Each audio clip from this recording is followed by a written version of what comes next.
नारायण। सांख्यों का पक्ष प्रधान कारणवाद है। प्रधान को ही वे प्रकृति अव्यक्त भी कहते हैं। उनके यहाँ जगत का निमित्त और उपादान कारण त्रिगुणात्मक प्रधान या प्रकृति या अव्यक्त है।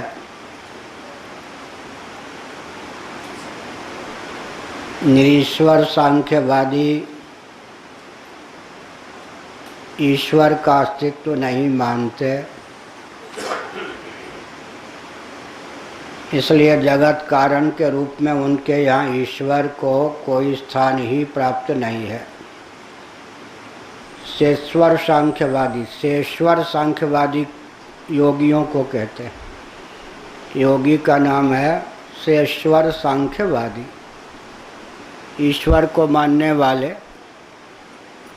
लेकिन उनके यहाँ भी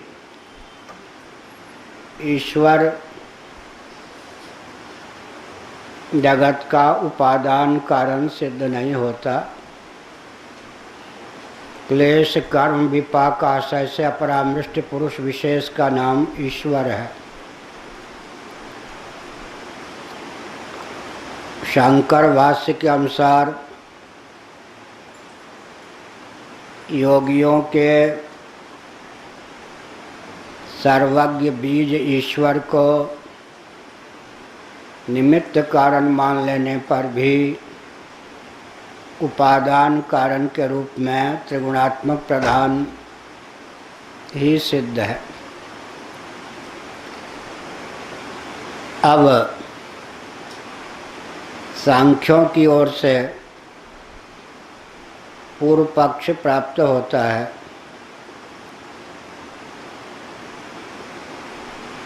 वेदांत सम्मत ब्रह्म को आप जगत का निमित्त और उपादान कारण मानते हैं। निमित्त कारण का अर्थ होता है निर्माता, उपादान कारण का अर्थ होता है कार्य के रूप में निर्मित होने वाला। निर्माता भी परमात्मा, निर्मित होने वाला भी परमात्मा। यह वेदांतों का पक्ष है। श्रीमद् भागवत के 11 स्कंद का एक श्लोक बहुत महत्वपूर्ण है। आत्मैव तदिदं विश्वम सृजते सृजति प्रभुः त्रायते त्राति विश्वात्मा ह्रियते हरतीश्वरः। सृष्टा भी भगवान, सृज्य भी भगवान, सर्जनहार भी भगवान और सृज्य भी भगवान। पालक भी भगवान, पाल्य भी भगवान, या पोष्टा भी भगवान और पालित होने वाले भी भगवान। जिसका संहार होता है वो भी भगवान, संहारक भी भगवान। हारी और हारक दोनों भगवान। अब सांख्यवादी कहता है उपनिषदों में सृष्टि परक वचनों में पर्याप्त विज्ञान है। विज्ञान का अर्थ होता है मतभेद। विगीति, विकुलता, विज्ञान, ये सब पर्यायवाचक शब्द हैं। विगीति, विकुलता, विज्ञान। एक जैसी स्वर लहरी सृष्टि के संबंध में श्रुतियों की नहीं परिलक्षित होती, तो सृष्टा परमात्मा का स्वरूप भी लड़खड़ा जाता है, सिद्ध नहीं हो पाता। जबकि हमारे यहाँ सांख्यों की दृष्टि में 24 तत्व अचित पदार्थों के प्रभेद के रूप में मान्य हैं, उनमें कहीं कोई अंतर नहीं पड़ता। उनमें जो प्रथम तत्व है प्रकृति अव्यक्त या प्रधान है, तो कार्य कारण भाव की संगति सुव्यवस्थित रीति से हम सांख्यों के यहाँ सध जाती है। आपके यहाँ तो कार्यात्मक प्रपंच का वर्णन श्रुति भिन्न भिन्न रीति से करती है। जब कार्य ही अस्तव्यस्त अव्यवस्थित, तो कारण को लेकर भी मतभेद स्वाभाविक है। अतः कार्य कारण भाव आपका निरस्त है, हम सांख्यों का पक्ष प्रबल है। आकाशादिषु, आकाश इत्यादि के कारण के रूप में आप परमात्मा को स्वीकार करते हैं, लेकिन तैत्तिरीय उपनिषद में तस्मादात्मना आकाशः सम्भूतः, आकाशात् वायुः, आकाश फिर वायु फिर तेज फिर जल फिर पृथ्वी की उत्पत्ति का वर्णन है। जबकि छांदोग्य श्रुति के 6ठे अध्याय में तेज जल और पृथ्वी 3 भूतों की उत्पत्ति का ही वर्णन है, वायु और आकाश का उल्लेख ही नहीं है। यह तो सृष्टि विषयक विज्ञान है, विकुलता है। विज्ञान माने तालमेल ना, एक उधर खींच के ले रहा हो गीत, कोई उधर कोई उधर। इधर वाले जो वेद पाठ करते हैं वो अच्छा नहीं लगता। क्यों? हर वेद पाठी अपने स्वर को बुलंद करना चाहता है, और दक्षिण वाले एक स्वर से बोलते हैं। तो उन दाक्षिणात्य जब वेद पाठ करते हैं तो उसमें सरसता परिलक्षित होती है। ताल मेल राग रागनी न बिगड़े, इधर मेरा व्यक्तित्व निखर के आवे। इसीलिए इधर के वेद पाठी जब वेद पाठ करते हैं तो उसमें लालित्य नहीं आ पाता है। तो हमारे यहाँ सांख्यवादी कहते हैं कार्य कारण को लेकर एक रूपता है, आपके यहाँ एक रूपता नहीं। कहीं क्रमिक सृष्टि का वर्णन है, कहीं क्रम को छोड़कर ही वर्णन है, कहीं एकाएक स्वतः सृष्टि की उत्पत्ति का वर्णन है, कर्ता ईक्षण करे तब सृष्टि बने, ऐसा है ही नहीं। कहीं सत से सृष्टि की उत्पत्ति का वर्णन है, कहीं असत से सृष्टि की उत्पत्ति का वर्णन है। तो कारण को लेकर भी विज्ञान है, कार्य को लेकर तो विज्ञान है ही। तो कार्य कारण भाव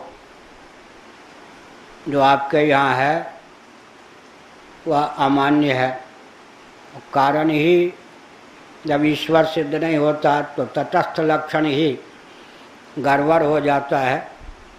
तो स्वरूप लक्षण लक्षित जो ब्रह्म है वह भी असिद्ध होता है।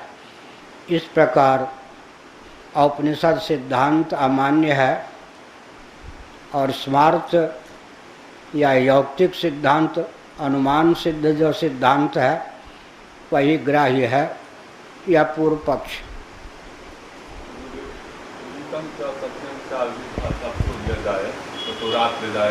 फिर क्या हुआ? फिर क्या हुआ? ये तो मंत्र पढ़ा आपने, प्रश्न क्या है?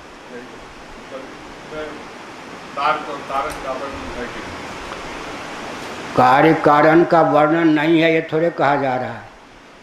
एक सरीखा वर्णन नहीं है। क्या? एक सरीखा वर्णन नहीं है, कार्य कारण का वर्णन नहीं है तो प्रश्न ही नहीं है। पूर्व पक्ष जो है, कार्य कारण का वर्णन एक सरीखा नहीं, और हमारे यहाँ एक सरीखा है। इसलिए आपका पक्ष जो है, जैसे कोई गवाह, कभी कुछ बोले कभी कुछ बोले कभी कुछ बोले तो उसको मिथ्याभाषी माना जाता है। तो आपके यहाँ कार्य कारण को लेकर उपनिषदों में पर्याप्त विज्ञान है, एक मत नहीं है, इसलिए आपका कार्य कारण भाव अमान्य है। यह पूर्व पक्ष। कार्य का वर्णन नहीं, कारण का वर्णन नहीं, ऐसा नहीं, एक सरीखा वर्णन नहीं है, इतना बहुत सावधान होकर सुनना चाहिए। कार्य कारण भाव का वर्णन नहीं है, ये कहाँ कहा गया? एक सरीखा वर्णन नहीं है, वर्णन में भेद है, विभेद है। कारणत्वेन च आकाशादिषु यथा व्यपदिष्टोक्ते है, इसलिए यथा, जैसा कि हम सांख्यवादियों ने अपना पक्ष रखा उसी को मानना चाहिए। आपके यहाँ कार्य कारण भाव में विकूलता होने के कारण उसकी प्रामाणिकता असिद्ध है। प्रतिपादितम ब्रह्मणो लक्षणम जन्माद्यस्य यतः शास्त्रयोनित्वात् तत्व समन्वयात्, इन सूत्रों के माध्यम से भाष्यकार का कथन है कि ब्रह्म का लक्षण हमने पहले कह दिया, या सूत्रकार ने जो कहा उसके अनुरूप हमने उस पर भाष्य कर दिया। प्रतिपादितं च ब्रह्म विषयं गति सामान्यम वेदांत वाक्यानाम तत्व समन्वयात्, या जो चौथा सूत्र आया इसके माध्यम से पहले ही कह दिया सूत्रकार ने कि सृष्टा परमात्मा को लेकर समग्र उपनिषदों के वचन में सामंजस्य है, समन्वय है, एक रूपता है, कोई विज्ञान या विगीति नहीं है। ब्रह्म विषयम गति सामान्यम, सर्वेश्वर सर्वशक्तिमान सर्वव्यापक परमात्मा सृष्टा हैं, इस तथ्य का प्रतिपादन तैत्तिरीय प्रश्न इसी प्रकार से छांदोग्य आदि में सर्वत्र एक रूप ही है, यह पहले ही कह दिया गया है। प्रतिपादितं च प्रधानस्य अशब्दत्वम, साथ ही साथ नानुमानिक कहकर आनुमानिक जो सांख्यवादी हैं उनके प्रधान कारणवाद का निराकरण भी कर दिया गया। क्या किया गया? जड़ वस्तु में ईक्षण मुख्य संभव नहीं है। ईक्षण माने संकल्प। यह नदी का किनारा अब ढहना ही चाहता है, यह स्थाणु ठूंठ अब गिरना ही चाहता है, यह छड़ी अब तुम पर बरसना ही चाहती है, यह चावल अब पकना ही चाहता है। ये सब जो उदाहरण हैं जड़ वस्तु में ईक्षण का अध्यारोप करके हैं, जबकि किनारा तो जड़ है, वो ढहना क्या चाहेगा? स्थान ठूंठ तो जड़ है, वो गिरना क्या चाहेगा? छड़ी अपने आप किसी पर बरसना क्या चाहेगी?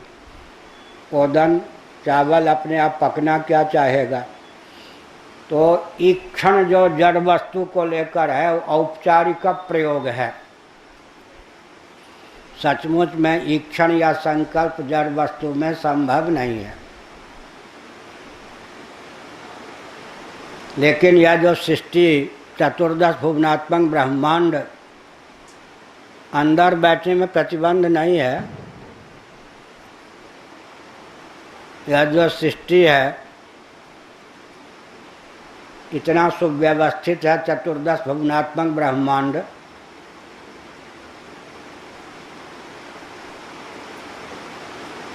यह बिना व्यवस्थित ईक्षण के संभव नहीं है। क्या गुणाक्षण न्याय से सृष्टि की संरचना संभव नहीं।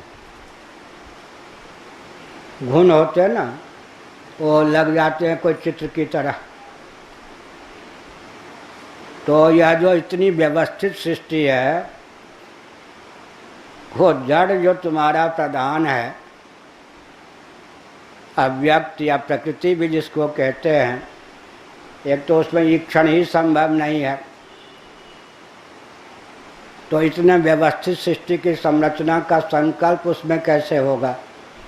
और संकल्प होगा तो जड़ कैसे सिद्ध होगा? क्या? और जड़ सिद्ध होगा तो संकल्प, उसको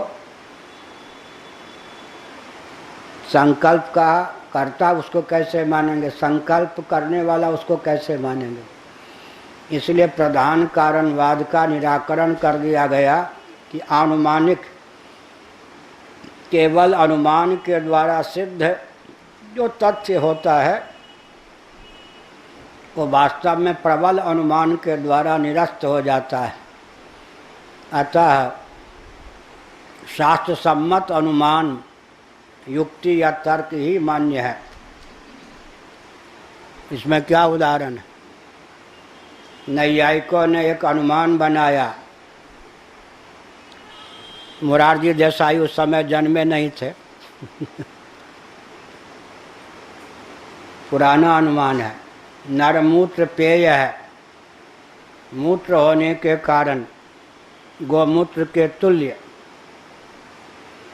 अब इस अनुमान में हेत्वाभास नहीं है। तार्किकों के द्वारा व्यवस्थित मर्यादा की सीमा में अनुमान में कोई विसंगति नहीं है।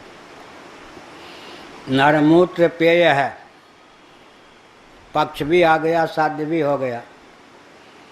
हेतु क्या हो गया? मूत्र होने के कारण। दृष्टांत क्या हो गया?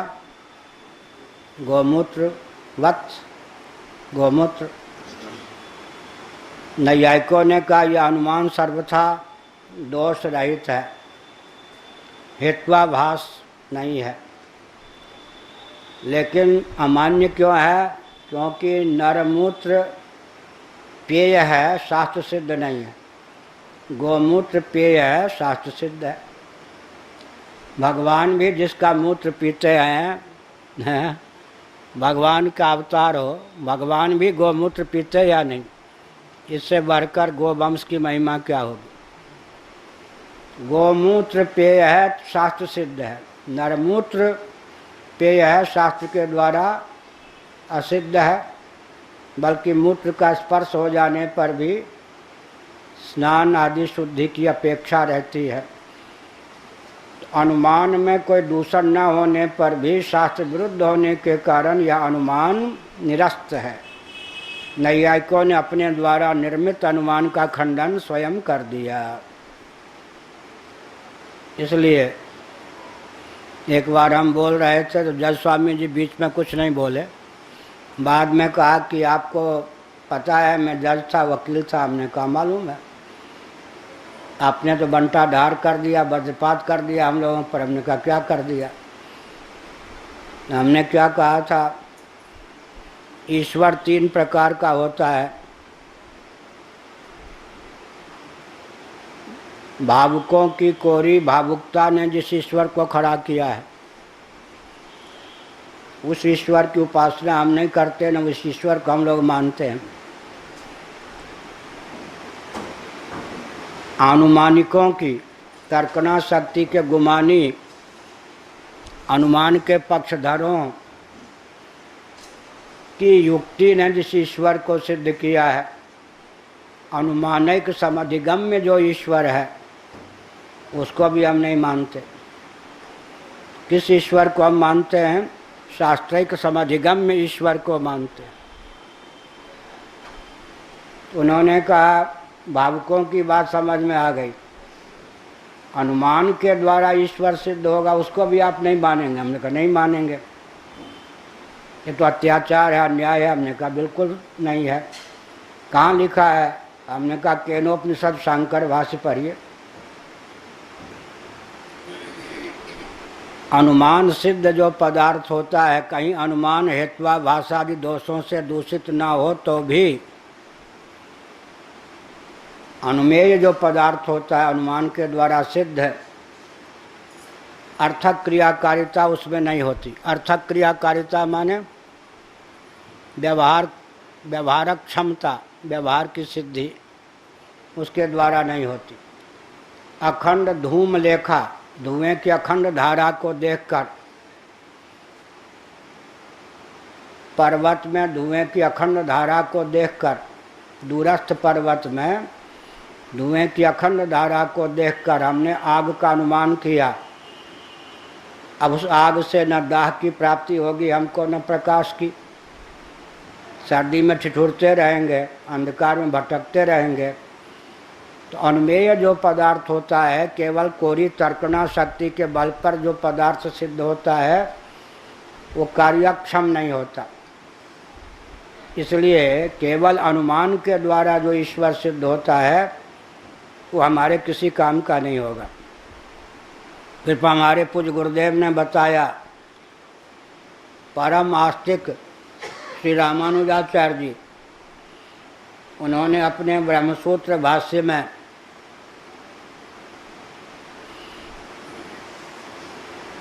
अनुमान सिद्ध ईश्वर की धिज्जी उड़ा दी। अब ब्रह्म को ही तो सिद्ध करने जा रहे थे, तो ब्रह्म का ही खंडन कर दिया ईश्वर का। तो उसका तात्पर्य क्या है?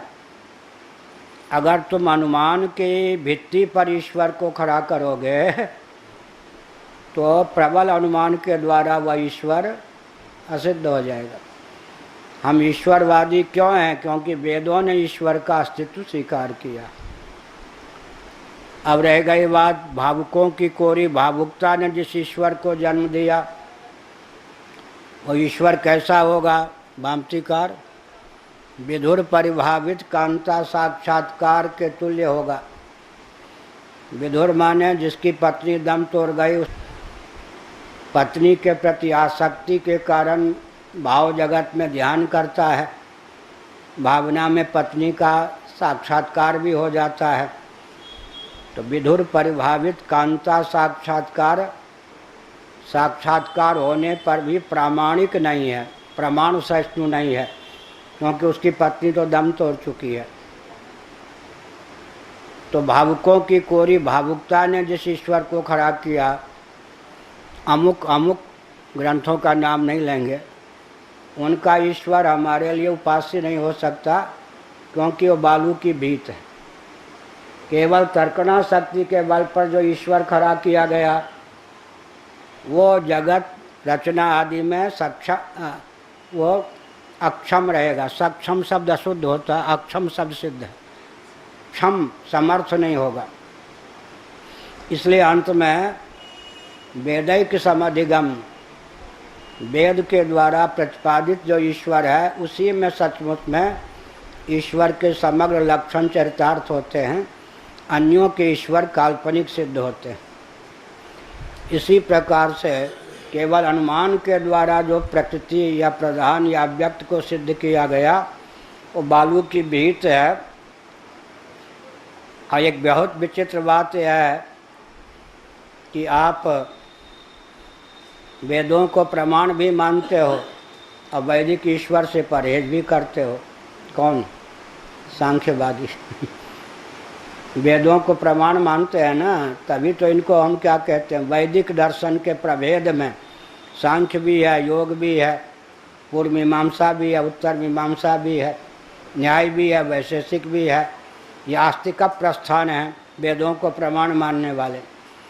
वेदों को प्रमाण माना और वेद सम्मत ईश्वर, तब वो क्या कहते हैं, वेदों में जो ब्रह्म लिखा है वो ब्रह्म का अर्थ है व्यापक, वो प्रकृति परक है ब्रह्म शब्द, न कि परमात्मा परक। परमात्मा परक नहीं। वहाँ ब्रह्म शब्द का प्रयोग, ब्रह्म माने व्यापक, उन्होंने कहा वो ब्रह्म जो है वो प्रकृति है।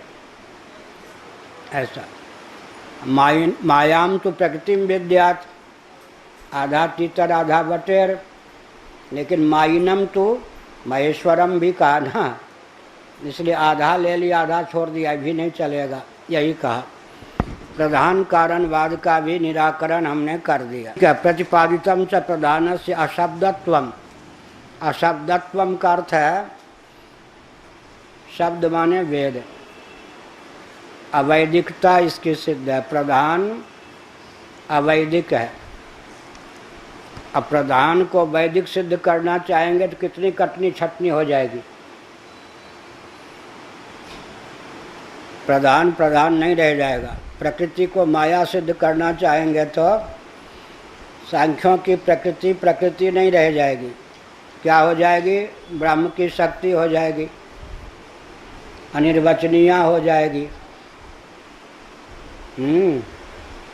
और महाप्रलय में ब्रह्म में विलीन हो जाएगी। तो प्रकृति नाम रहने पर भी प्रकृति में इतनी कटनी छटनी हो जाएगी कि प्रकृति सांख्यों वाली रह नहीं जाएगी।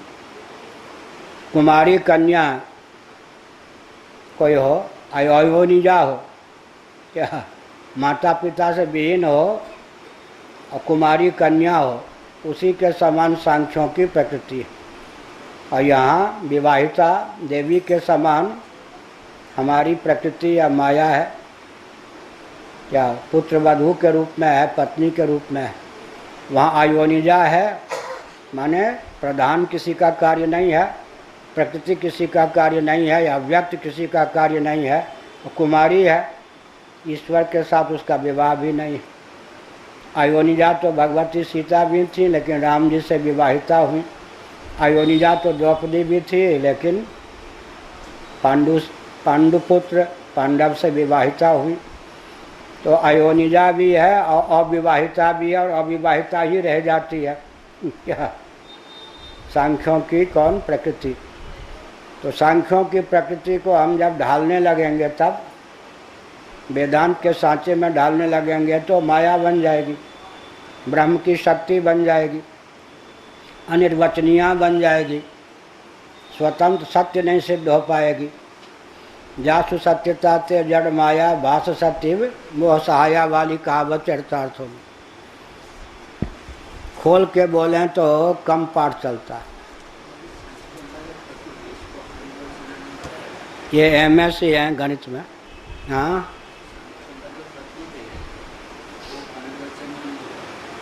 अनिर्वचनीय का अर्थ मिथ्या। वो तो जगत को मिथ्या मानते, वो तो एक सुई को भी मिथ्या नहीं मानते। प्रकृति मिथ्या हो गई तो जगत कहाँ से सत्य होगा? वो तो वज्र सत्यवादी है ना, सत कार्यवादी, कारण भी सत कार्य भी सत। कारण सत कार्य असत, नैयायिक वैनाशिक। अर्धवैनाशिक कौन हो गए? वैशेषिक नैयायिक। कारण असत कार्य असत, तब क्या हो गया? वैशेषिकवाद। कारण ही असत तो बौद्धवाद। कारण कार्य दोनों सत्य तो सांख्यवाद योगवाद। अब ब्रह्म सत्य, उसके अतिरिक्त कार्य कारण मिथ्या अनिर्वचनीय तो वेदांतवाद। ये सब अंतर है।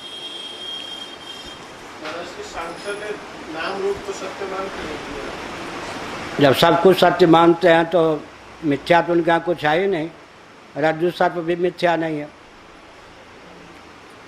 रज्जु सर्प भी मिथ्या नहीं है। स्वामी अखंडानंद जी महाराज खूब हंसाते थे। हमारे प्रवचन में तो हंसना रोना किसी को हो ही नहीं सकता, शायद ही कोई रोता हो हंसता हो। एक लाला ने एक महीने तक मेरा प्रवचन सुना मेरठ में, बाद में कहा कोई कथा है, ये व्यथा है। एक जगह गया मेरठ में, कहा एक जगह गया, एक दंडी स्वामी कथा कर रहे थे, वहाँ बैठ गया जाकर, वही जो छत्तीसगढ़ में आते हैं, हमसे प्रतिद्वंदिता रखते हैं आराम से। 1 घंटे में 4 बार रोया, 4 बार हंसा। मेरा तो 1 महीना खा लिया आपने।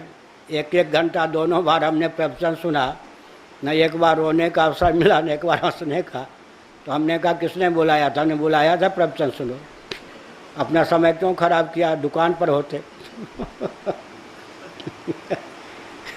तो उसने कहा तनाव दूर करने के लिए प्रवचन सुनने आते हैं, अब यहाँ तो तनाव सुने सर से उड़ जाती है बात या सर में दर्द हो जाता है, ये कोई प्रवचन है? हमने कहा ब्रेन हेमरेज की इच्छा हो तो हमारे प्रवचन में आओ। हंसी खेल वाला प्रवचन तो है नहीं। जीवन की ग्रंथि सुलझाने के लिए क्या अब कोई कहीं हाई कोर्ट में तबला ढोलक पहुंचाओ, अब वकील आ करके बोले और जज हु करके निर्णय दे तो न्यायालय होगा क्या? वो भी अपनी जगह ठीक है, करुण रस भी है, ये सब है। किसका? सबसे बड़ा लाभ तो हमको हुआ, हमने विद्यार्थी जीवन में अपने आप पढ़ा सांख्य योग, योग अपने आप पहले पढ़ा। सबसे बढ़िया लाभ मेरी दृष्टि में है, वेदांतियों ने जो बंटा ढार कर दिया है अहम को ब्रह्म मान के, आत्मा मान के, सांख्यों के यहाँ वो अहम जो है कितने नंबर की प्रकृति विकृति है? दूसरे नंबर प्रकृति विकृति, महत्तत्व फिर अहम तत्व, जड़ वस्तुओं में उसका स्थान तीसरा है। मूल प्रकृति एक, महत्तत्व दो, अहम तत्व तीन, प्रकृति विकृति में उसका स्थान दूसरा है। महत्तत्व प्रथम, प्रकृति विकृति फिर अहम तत्व। तो हमको योग दर्शन ने बहुत लाभ दिया। आजकल के वेदांती सब अहंकार को ही आत्मा मानते, अहम ब्रह्मास्मि में अहंकार से ही नहीं समझ पाते। मेरी दृष्टि में अहम के शोधन में बहुत बड़ा उपकारक सांख्य और योग है। क्योंकि हम योग दर्शन को पहले गर्मी छुट्टी में पतंजल योग प्रदीप कहीं मिल गए, किसी के घर में थे, तो हमने पूरा पढ़ा अपने आप, तो हमको इससे बहुत लाभ हुआ। और नहीं तो फिर आजकल के वेदांती टटोलो तो सब अहंकार को ही आत्मा मानते, इसलिए उनका अहंकार ही ब्रह्म बन जाता। अहम के शोधन में सांख्य और योग का आलम्बन सबसे बड़ा है, क्योंकि उनके यहाँ तो जड़ वस्तुओं में अहम का तीसरा स्थान है, जड़ है और तीसरा स्थान है, प्रकृति विकृति की दृष्टि से दूसरा स्थान है। इतना उपकार तो हम योग और सांख्य का मानते हैं, भूल नहीं सकते। नहीं तो हम भी आजकल के वेदांती की तरह होते, यूँ छाती तान के अहम को ही आत्मा मान के घूमते रहते। गुरुजी, जड़ और मिथ्या में क्या भेद है? हाँ, जड़ और मिथ्या में क्या है? जड़ और मिथ्या में क्या भेद है? इसका अर्थ क्या हुआ? किसी के यहाँ जड़ भी सत्य है, किसी के यहाँ जड़ मिथ्या है। मिथ्या रस्सी में सर्प क्या है?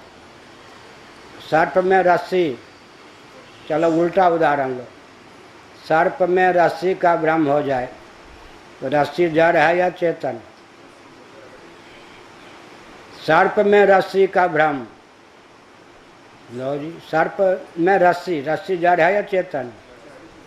अब मिथ्या है या सत्य? किसी के यहाँ जड़ वस्तु मिथ्या है, किसी के यहाँ जड़ मिथ्या नहीं है। सांख्यों के यहाँ जड़ कोई भी वस्तु मिथ्या नहीं है, तो जड़ वस्तु मिथ्या नहीं है। किसी के यहाँ जड़ मिथ्या है, किसी के यहाँ जड़ सत्य है। जो जड़ है वो मिथ्या है, वो वेदांती कहेंगे, और नहीं कह सकते। वेदांती भी शंकर वेदांती। बाकी तो श्री रामानुजाचार्य कहाँ, रामानुजाचार्य जी के एक थे विद्वान, एक राज दरबार में अद्वैती विद्वान थे, दोनों में शास्त्रार्थ हुआ। श्री रामानुजाचार्य के जो पंडित थे विद्वान, वो दावपेन शास्त्रार्थ का अधिक जानते थे, और शंकर वेदांत वाले विद्वान तो थे लेकिन दावपेन शास्त्रार्थ के कम जानते थे, हार गए बेचारे। अब राजा तो वेदांती था, अद्वैती। राजा से उसने कहा कि मैंने शुक्ति रजत को सत्य सिद्ध कर दिया, अब हमको राज दरबार से पुरस्कार मिलना चाहिए। उसने कहा लाओ भाई, मुहर लाओ, लेटर पैड लाओ। मेरे राज्य की सीमा में जितनी सुक्ति रजत सब दक्षिणा में पंडित जी को भेंट। क्या मिला फिर? समझ गए? मेरे राज्य की सीमा में जितनी सुक्ति रजत, सीपी में चांदी, पंडित जी आपका हमारे कार्यकर्ता बटोरने में साथ देंगे। अब जितना बोरी के बोरे, टन के टन, जितने चांदी चाहें ले जाइए, क्योंकि आपने चांदी को सत्य सिद्ध किया। अब बेचारा जीत के भी हार गया। क्या पुरस्कार मिला? क्या मिला? मेरे राज्य में जितना भी सुक्ति रजत है, सीपी में चांदनी का विभ्रम, क्योंकि आपने सत्य सिद्ध किया है, तो आप तो ये नहीं कह सकते कि दक्षिणा नहीं है। सारी चांदी आपके नाम, बटोर के ले जाइए। बेचारा अपना समूह लेकर लौटा है। जो जड़ है वो मिथ्या है, ऐसा सिद्धांत वेदांतियों का है, नैयायिकों का नहीं, वैशेषिकों का नहीं, वैष्णवाचार्यों का नहीं, कश्मीरी वेदांतियों का नहीं। बहुत हाँ,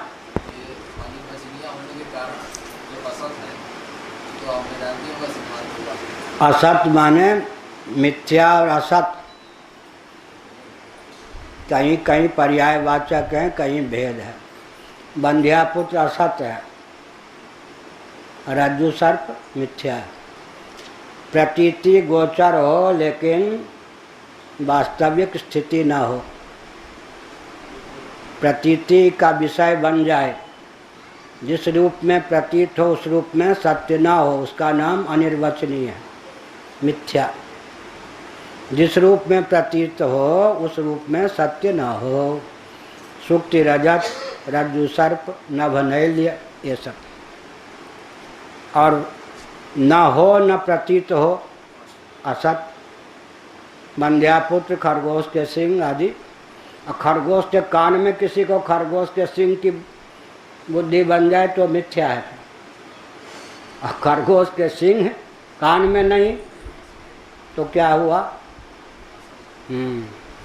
मृग तृष्णाम भसिस्नातः ख पुष्पकृत शेखरः एष बंध्यासुतो याति शशृंग धनुर्धरः। क्या अर्थ हुआ? मृग तृष्णाम भसिस्नातः,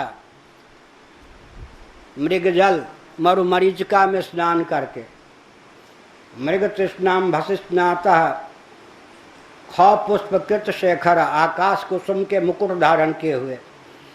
या बंध्यापुत्र जा रहा है और खरगोश के सिंह के धनुष हाथ में लिए हुए। कुछ है इसमें क्या? मृग तृष्णाम भसिस्नातः, शंकराचार्य ने लिखा है। ख पुष्पकृत शेखरः एष बंध्यासुतो याति शशसिंह धनुर्धरः।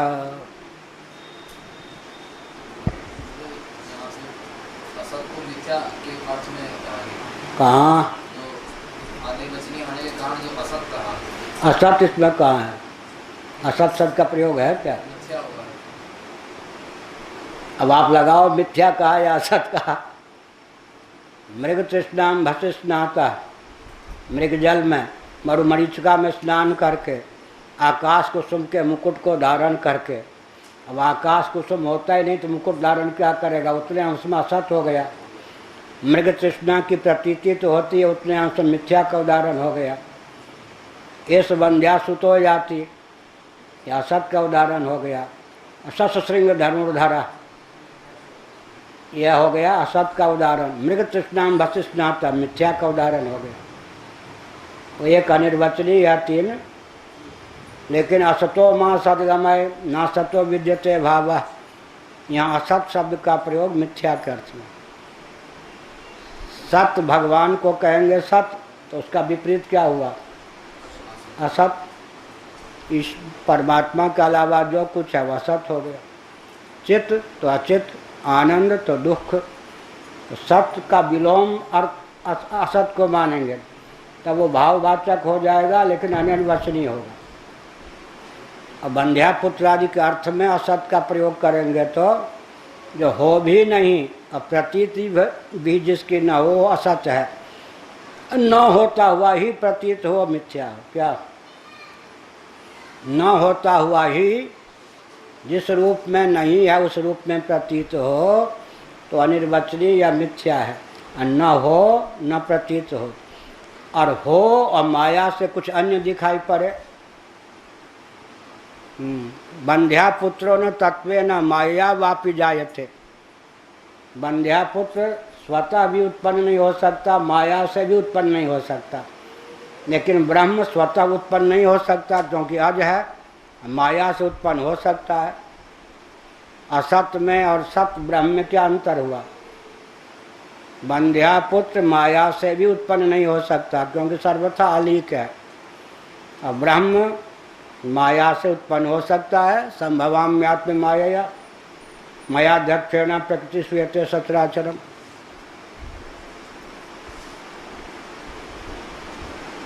तत्रेदमपरमाशंक्यते, आशंक्यते। अब अपर, यद्यपि सांख्यों के पक्ष का निराकरण कर दिया गया। लो 3 पंक्ति में ये घंटे लग गए। अब सांख्यवादी फिर आक्षेप करता है, न जन्मादि कारणत्वं ब्रह्मणो ब्रह्म विषयं वा गति सामान्यं वेदांत वाक्यानां प्रतिपत्तुं शक्यम्। जन्मादि कारणत्व ब्रह्म में आप लोग मानते हो, जन्माद्यस्य यतः, जिससे यतो वा इमानि भूतानि जायन्ते, जिससे जगत की उत्पत्ति स्थिति समृद्धि होती है, वह ब्रह्म है। उस ब्रह्म को लेकर और सर्वत्र ब्रह्म की एक रूपता को लेकर वेदांत वाक्यों की प्रवृत्ति है, ऐसा आप सिद्ध नहीं कर सकते। यह कौन? सांख्यों का पूर्व पक्ष। भला क्यों? कस्मात् विज्ञान दर्शनात्, क्योंकि श्रुतियों में सृष्टि परक वचनों में विज्ञान परिलक्षित है। तो तटस्थ लक्षण आपका गड़बड़ा गया। जगत को स्वीकार करोगे तब तो तटस्थ लक्षण लक्षित ब्रह्म का ज्ञान होगा ना। तटस्थ एक स्वरूप लक्षण, एक तटस्थ लक्षण। तो जन्माद्यस्य यतः जब कहते तटस्थ लक्षण लक्षित भगवान का वर्णन किया गया।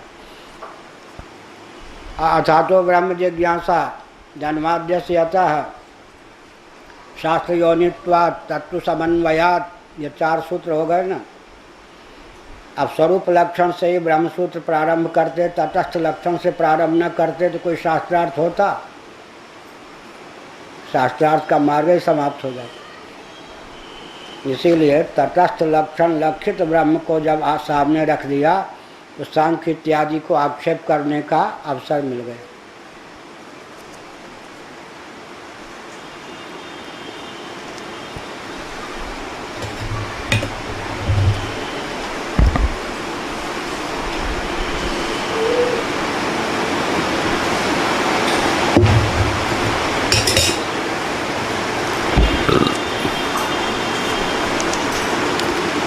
प्रति वेदांतम ह्यन्यान्या सृष्टिरुपलभ्यते क्रमादि वैचित्र्यात्।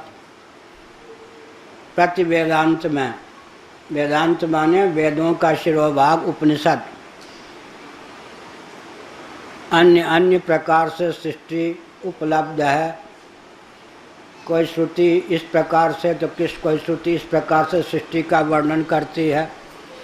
क्रमादि वैचित्र्यात्, उनके क्रमादि में भी भिन्नता है, विचित्रता है। तैत्तिरीय उपनिषद ने आकाश को प्रथम कार्य के रूप में लिया। छांदोग्य में सबसे पहले तेज का ही वर्णन कर दिया गया। इस प्रकार क्रम में भी विचित्रता है, विज्ञान है। तथा ही यह सूत्र हुआ और सूत्र के अनुकूल वाक्य। क्वचित आत्मना आकाश संभूतः तैत्तिरीय 2:1 इति आकाशादिका सृष्टि आमनायते। कहीं तो उपनिषद में जैसे कि तैत्तिरीय 2:1 में आत्मा से आकाश उत्पन्न हुआ, आकाश जिसमें प्रथम है, इस प्रकार सृष्टि का आमनाय वर्णन किया गया शास्त्र में, वेदांत में। क्वचित तेज आदि का तत्तेजो सृजत इस प्रकार से छांदोग्य उपनिषद को लेकर कहा, उस परमात्मा ने ईक्षण किया, तेज की संरचना की। क्वचित प्राणादि का प्रश्नोपनिषद में कहा गया, उसने प्राण की संरचना की, प्राणात् श्रद्धाम, प्राण क्या है, बाद में उसने श्रद्धा की रचना की। इस प्रकार से कहीं प्राण का प्रथम उल्लेख है, कहीं तेज का प्रथम उल्लेख है और कहीं आकाश का प्रथम उल्लेख है। नाम में भी भेद हो गया, अर्थ में भी भेद हो गया, प्रथम स्थान में भी भेद हो गया। इति क्वचित अक्रमेणैव लोकानाम उत्पत्ति आमनायते, कहीं कहीं बिना क्रम के ही लोकों की उत्पत्ति का निरूपण वेदांतों में परिलक्षित है। स इमान लोकान असृजत, उसने इन लोकों की रचना की। यहाँ पर बहुवचन का प्रयोग कर दिया, माना युगपत, एक कालावच्छेदन सबकी उत्पत्ति हो गई, ऐसा ध्वनित हो रहा है। अर्थात यहाँ पर तो क्रम का कोई वर्णन ही नहीं है। अम्भो मरीचिर मरमापह, ऐत्रेय उपनिषद इस मठ का है। यह उपनिषद सब स्त्रीलिंग है। इस मठ की उपनिषद है ऐत्रेय, प्रज्ञानम ब्रह्म। अम्ब की, मरीचि की, यह सब जल का, फिर तेज का, इस प्रकार से वर्णन कर दिया। तथा क्वचित असत्पूर्विका सृष्टि पठ्यते। लो जी, अब छांदोग्य में कह दिया गया, सदैव सौम्य दमग्र आसित, हे सौम्य, महाप्रलय के पश्चात सृष्टि रचना के पूर्व एकमात्र सजाति विजाति स्वगत वेद शून्य सत्य ही था। लेकिन कहीं कह दिया गया असत सृष्टि के मूल में था। असद वा इदमग्र आसित, वाह वही के अर्थ में असत ही था। ततो वही सत अजायता, उस असत से सत उत्पन्न हुआ। तैत्रीय 2:7 में कह दिया गया। उसी में सत्यम ज्ञानम अनंतम ब्रह्म भी कह दिया गया है। तो कहीं असत से सृष्टि तो कहीं सत से सृष्टि। परमात्मा को लेकर भी तो विज्ञान है ही, क्रम को लेकर विज्ञान है, युगपत को लेकर विज्ञान है। इस प्रकार 13 प्रकार का विज्ञान भगवान शंकराचार्य ने पूर्व पक्ष की ओर से दिखाया है ब्रह्मसूत्र भाष्यों में। क्वचित असद्वाद निराकरणेन सत्पूर्विका प्रक्रिया प्रतिज्ञायते, लेकिन छांदोग्य उपनिषद में बौद्धों के असतवाद का निराकरण करके सद्वाद की स्थापना की गई है। कथम असतः सज्जायेत तद्धैकाहु असदेव इदम अग्रे आसीत। एक माने बौद्धों का यह कथन है, सृष्टि रचना के पूर्व महाप्रलय की दशा में सजाति विजाति स्वगत वेद शून्य असत ही था। इति उपक्रम में ऐसा पूर्व पक्ष के रूप में वाक्य को प्रस्तुत किया गया। कुतस्तु खलु सौम्येवं स्यात् इति होवाच कथम असतः सज्जायेत इति सत्वेव सौम्यदमग्र आसीत। लेकिन हे सौम्य, ऐसा कैसे हो सकता है कि अभावात्मक असत से सत की उत्पत्ति हो। यहाँ जगत को सत मान लिया गया और परमात्मा के स्थान पर असत को मूल मान लिया गया। पूर्व पक्ष है। जब हम असत कहते हैं तो उसका अर्थ क्या है? अव्यक्त। पूर्व पक्ष का निराकरण करना हो तो पूर्व पक्ष में असत शब्द का प्रयोग होगा, अभावार्थक। और जब हम अपने पक्ष में कहेंगे कि असत से सत की उत्पत्ति हुई तो वहाँ असत का अर्थ होता है व्यक्त, सत का अर्थ होता है व्यक्त। क्या है? यहाँ जो असत शब्द का प्रयोग किया गया है सिद्धांत में, वहाँ असत का अर्थ है अव्यक्त, सत का अर्थ है व्यक्त, दृष्टिगोचर, परिलक्षित। अदृष्टिगोचर अपरिलक्षित वो हो गया असत। जब हम बौद्धों का निराकरण करेंगे वहाँ असत का अर्थ है अभावात्मक, और यहाँ पर अव्यक्त के अर्थ में असत शब्द का प्रयोग है, वहाँ अभावात्मक, अभाव के शून्य के अर्थ में नैरात्म्यवाद, माने शून्य के अर्थ में अभाव के अर्थ में असत का प्रयोग है यह सब।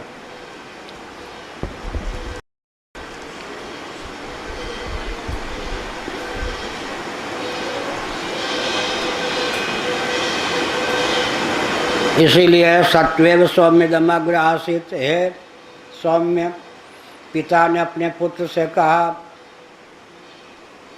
सत्व माने सत्य ही था सृष्टि रचना के पूर्व, क्वचित स्वयं कर्तिकैव व्याक्रिया जगतो निगद्यते, कहीं पर स्वयं कर्तिक ऑल ऑफ सडन एकाएक सृष्टि बन गई, कोई कर्ता आदि की अपेक्षा ही नहीं।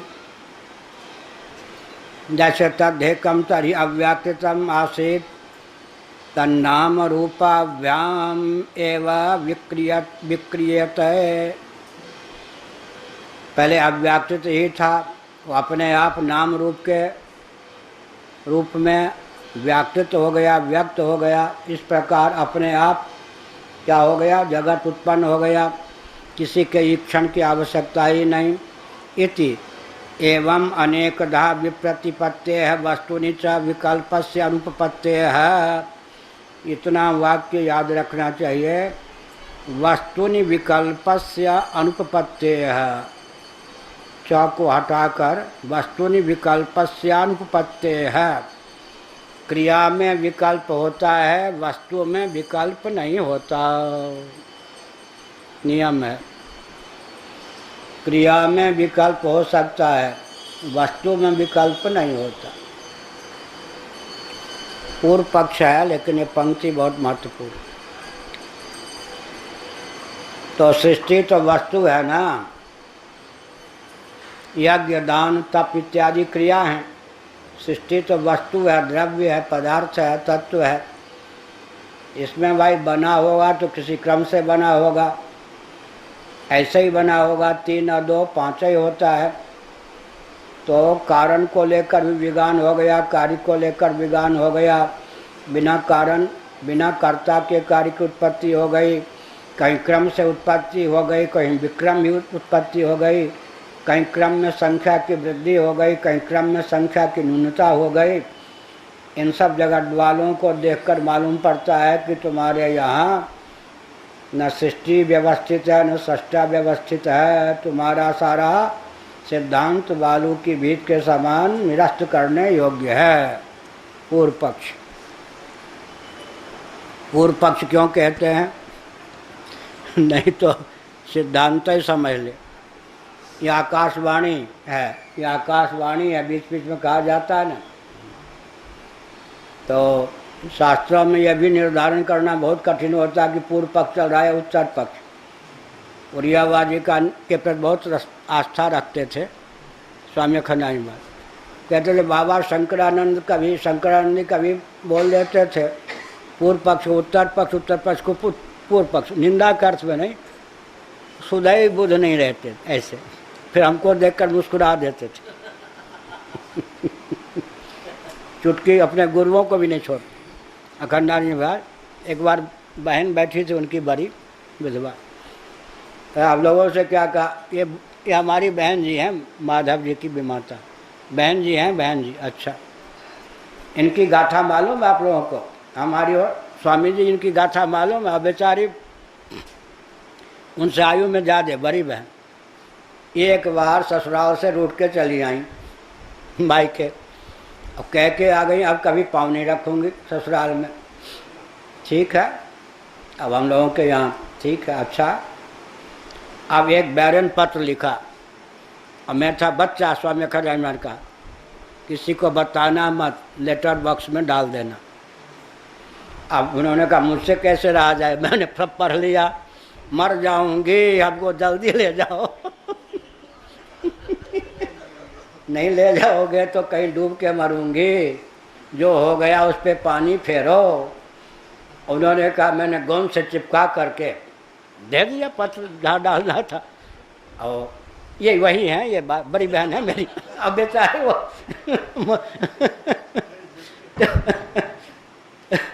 वो ऐसे साथ बहन को भी नहीं छोड़ते थे।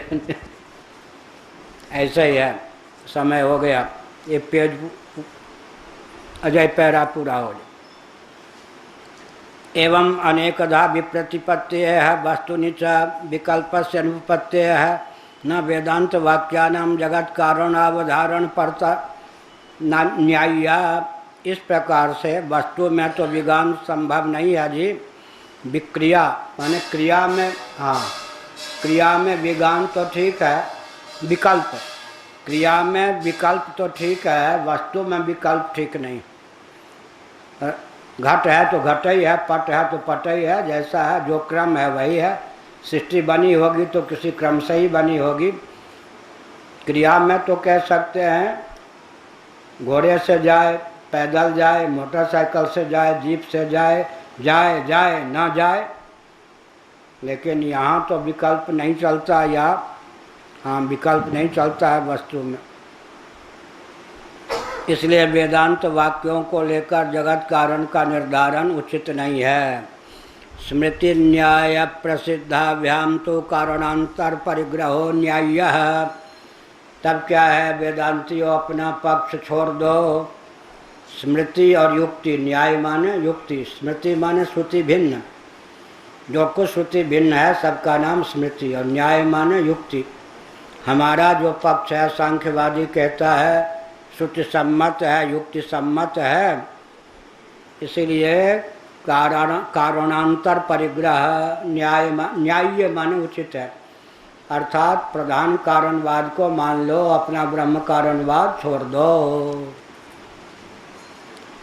ओम पूर्णमदः पूर्णमिदं पूर्णात् पूर्णमुदच्यते पूर्णस्य पूर्णमादाय पूर्णमेवावशिष्यते। ओम शांति शांति शांति।